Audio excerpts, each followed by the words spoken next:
Hoy nos vamos a sumergir en un tema que suena muy corporativo, casi de película de espías, pero que en el fondo nos toca a todos, el análisis de riesgo. Totalmente. Tenemos delante un manual para profesionales de la seguridad, un texto bastante denso llamado Análisis de riesgo. Y nuestra misión hoy es, bueno, abrirlo, desmenuzarlo. ¿Y sacar las ideas más potentes? Eso es, las que se aplican mucho más allá de las puertas de una multinacional. Para entrar en materia, el manual propone una imagen que creo que todos podemos entender. Imagina que te mudas a una casa nueva. Vale, Antes de decidir si necesitas una puerta blindada o una alarma o, no sé, rejas en las ventanas, haces un cálculo mental, ¿verdad? claro. Evalúas el barrio, piensas en qué tienes de valor dentro. Eso, a gran escala y con una metodología muy precisa, es lo que en este mundo llaman El risk management exactamente. es un proceso para identificar de forma sistemática qué podría salir mal. Pero lo primero que me fascina del texto es cómo redefine algo que creemos conocer, el concepto de activo. Activo. No se refiere al edificio o a los ordenadores. No solo. Y eso es lo interesante. No hablamos solo de lo físico. Un activo puede ser el software que desarrolla una empresa, una base de datos, La reputación de la marca incluso. la reputación, por supuesto, o el conocimiento que tienen sus empleados. Es una visión mucho más amplia. El objetivo final es adelantarse a los problemas, Adivinar el futuro. casi, como intentar predecir el futuro, pero basándose en datos y probabilidades. De acuerdo, entonces empecemos por el principio, porque el manual es muy insistente en que no podemos avanzar si no dominamos el vocabulario. Ajá. Y pone sobre la mesa tres palabras que en la calle usamos casi como sinónimos, pero que aquí son tres mundos distintos: amenaza, vulnerabilidad y riesgo. Es que esa es la base de todo. La santísima trinidad del análisis de riesgo, vamos.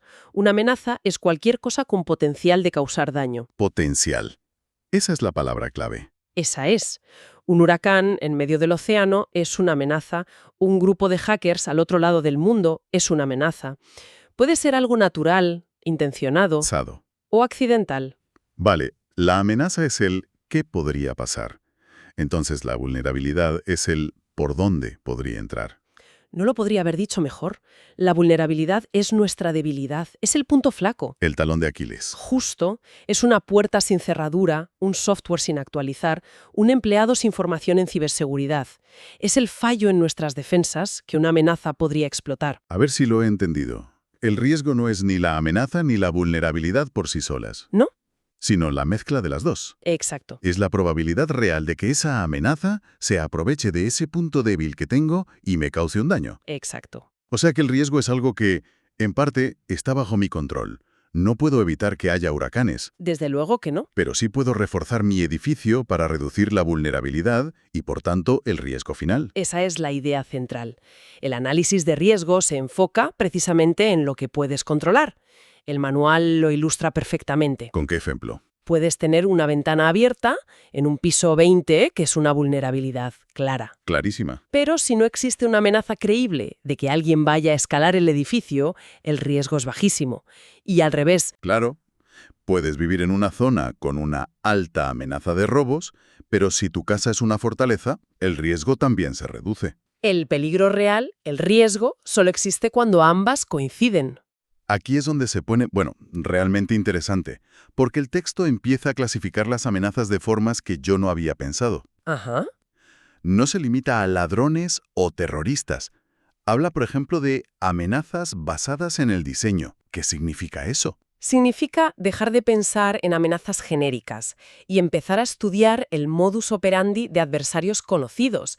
Es un enfoque casi de inteligencia militar. A ver, explícamelo un poco más. Pues mira, si sabes que tu competidor industrial tiende a usar el soborno de empleados para robar secretos, tus contramedidas serán de un tipo. Controles internos, auditorías, ese tipo de cosas. Exacto. Pero si, en cambio, sabes que un grupo terrorista en tu región prefiere usar explosivos pequeños, caseros, Ujú, pues tus medidas de seguridad física serán completamente distintas. completamente. Se trata de adaptar la defensa a un ataque específico, en lugar de intentar protegerse contra todo a la vez, que es Carísimo e ineficaz. justo.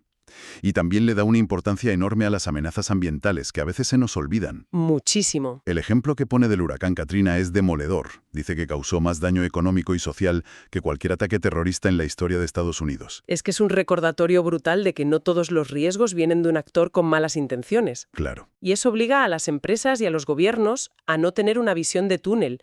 La amenaza puede ser una inundación, una pandemia, una tormenta solar.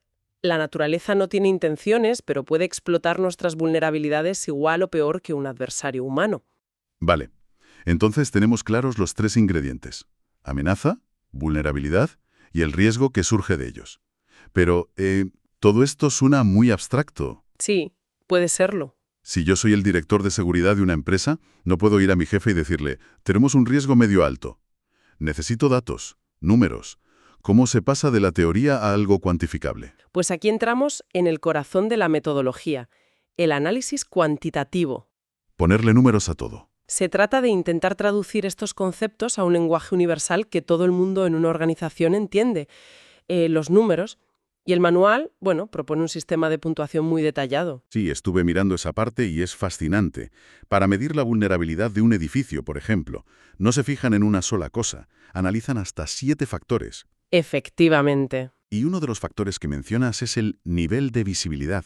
Me estás diciendo que un edificio como, no sé, el Museo del Prado tiene una vulnerabilidad intrínsecamente más alta solo por ser famoso, Exactamente. aunque esté muy bien protegido. Exactamente. Un edificio icónico, un monumento nacional, tienen una puntuación de visibilidad más alta porque son objetivos más atractivos. Es verdad, no es lo mismo atacar un almacén anónimo que un edificio que saldrá en todos los telediarios. Claro. Otros factores que se puntúan son el acceso al objetivo, la cantidad de habitantes del edificio e incluso las víctimas colaterales que podría haber en un radio de 1,5 kilómetros. Vaya. Cada factor recibe una puntuación y la suma te da un índice de vulnerabilidad objetivo. Un momento, pero ¿de verdad se puede poner un número a algo tan impredecible como un ciberataque o un desastre natural? Me suena a que intentamos meter la realidad en una hoja de cálculo. Es una objeción muy válida. Y eso puede dar una falsa sensación de seguridad, ¿no? ¿No hay un riesgo en confiar demasiado en estas puntuaciones? Por supuesto, y el manual lo reconoce. Esto no es física cuántica, ¿eh? Es un modelo para guiar la toma de decisiones.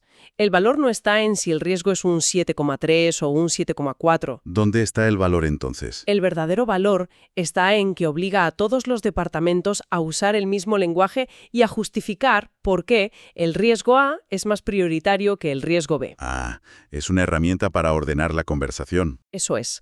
Para estructurar el debate y evitar que las decisiones se tomen por la intuición o por quien grita más alto en una reunión. Entiendo. Y todo esto cristaliza en una fórmula que se repite constantemente en el texto.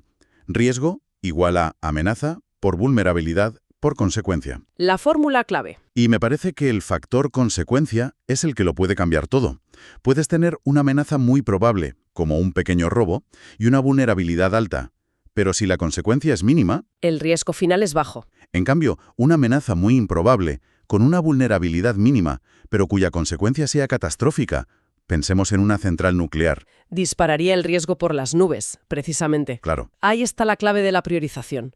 Muchas organizaciones se obsesionan con amenazas muy frecuentes, pero de bajo impacto, y descuidan las de cisne negro. Eventos rarísimos, pero con consecuencias devastadoras. Justo. Esta fórmula, aunque simple en apariencia, te obliga a tener esa conversación incómoda sobre cuál sería el peor escenario posible.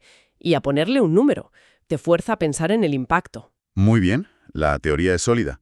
Identificas los activos, evalúas las amenazas, lo metes en la fórmula y tienes una lista de riesgos. ¿Y ahora qué? ¿Qué se hace con ese número? Supongo que aquí entran las contramedidas. Correcto. Las contramedidas son las acciones que tomas para reducir el riesgo. Poner una valla más alta. Eso sería una. Pueden ser controles para disuadir, como la valla, de detección, como una alarma, o correctivos, como un plan de evacuación. Vale. Pero el punto clave que subraya el texto, y es crucial, es la relación coste-beneficio. La seguridad no puede costar más que el activo que protege. Lógico. No tiene sentido gastar 1.000.000 de euros en proteger algo que vale 100.000. Exacto. La seguridad no puede convertirse en un riesgo financiero en sí misma. El manual cuenta una historia increíble sobre esto. Un ejemplo real y y muy duro, el de Morgan Stanley en el World Trade Center. Sí, es una historia muy conocida en el sector.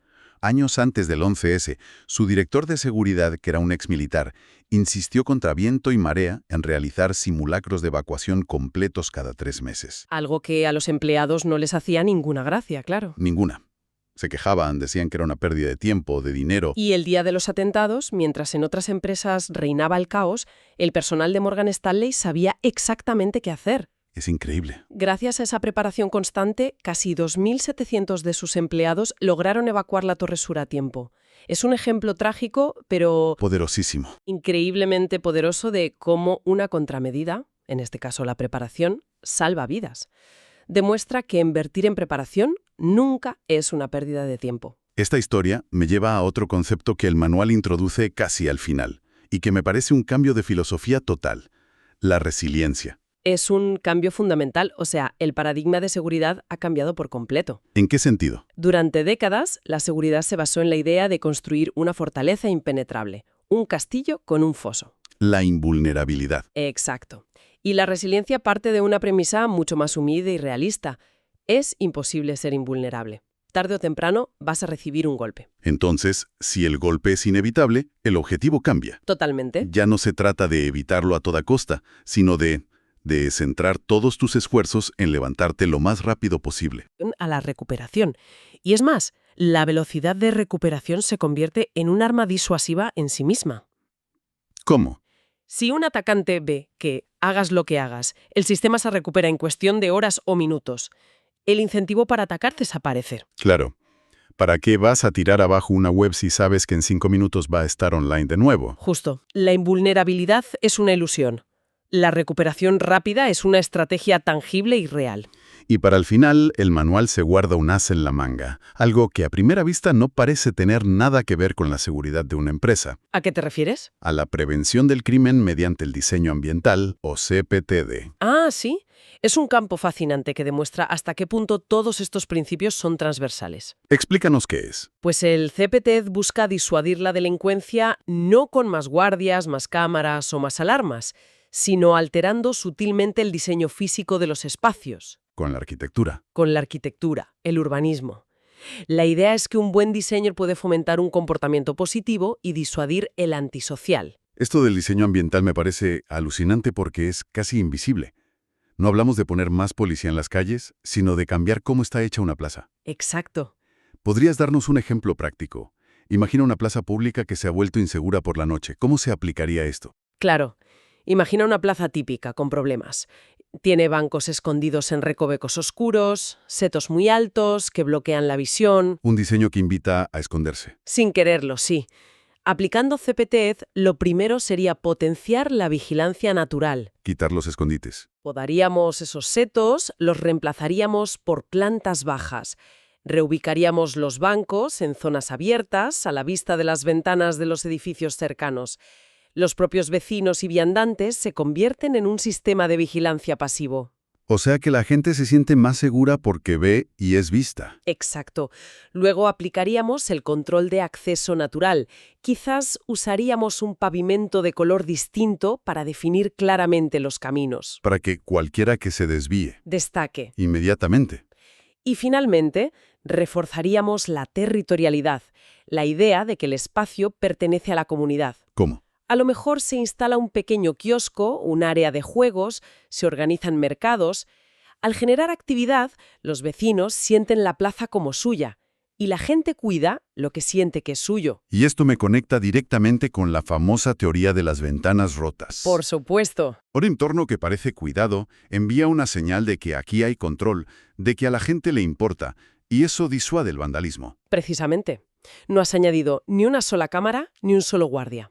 Simplemente con un diseño inteligente has eliminado las vulnerabilidades del espacio y has reducido el riesgo. Es una forma de seguridad mucho más integrada y a largo plazo efectiva. Ha sido un viaje denso, la verdad. Hemos pasado de una definición casi filosófica de riesgo a ver cómo los expertos intentan meterlo en fórmulas. Como una empresa como Morgan Stanley se preparó para lo impensable. Y cómo al final, la solución a un problema de seguridad puede estar en la altura de un setó en un parque. Es increíble. Y quizá la reflexión final que se desprende de este análisis es cómo estos principios que parecen diseñados para grandes corporaciones o para urbanistas se pueden aplicar a una escala mucho más personal. A nuestro día a día. Sí, el proceso de pararse a pensar qué es valioso para nosotros, nuestros datos, nuestra privacidad, nuestra seguridad, cuáles son las amenazas reales a las que nos enfrentamos y, sobre todo, dónde están nuestras propias vulnerabilidades. Es un ejercicio que todos deberíamos hacer. Es un ejercicio que podría ser increíblemente útil para cualquiera en un mundo cada vez más complejo e incierto. Muchas gracias por tu atención. Nos vemos en el siguiente podcast.